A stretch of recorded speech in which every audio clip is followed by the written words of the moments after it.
Tina from Davenport asks, we had some strong winds recently. Are rural areas hit harder by wind gusts than urban areas since there are fewer buildings and barriers?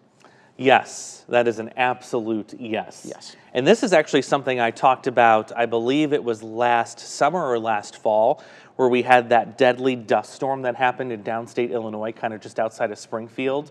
That was on Interstate 55, I believe.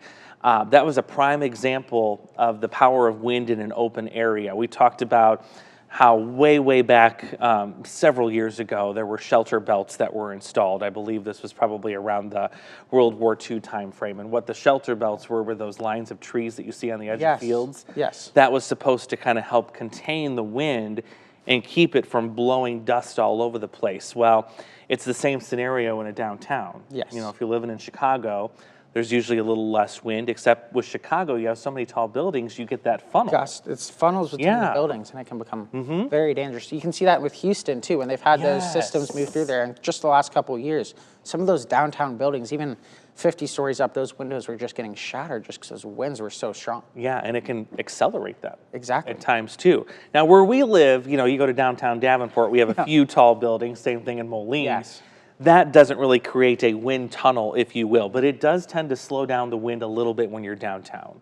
It helps it just a little bit. And yeah, any urban area too, just because there's even just smaller buildings and just a little bit more trees and just a neighborhood setting will slow it down as well.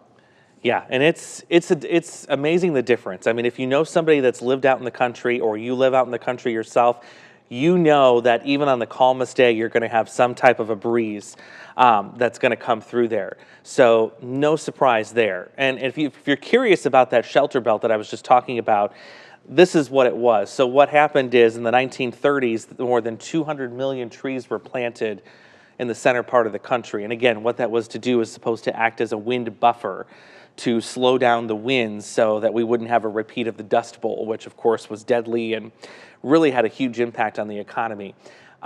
This was the problem, though. We discovered that a lot of these trees, of course, are now more than 100 years old. I mean, we're talking it's 2024, so this was almost 100 years ago.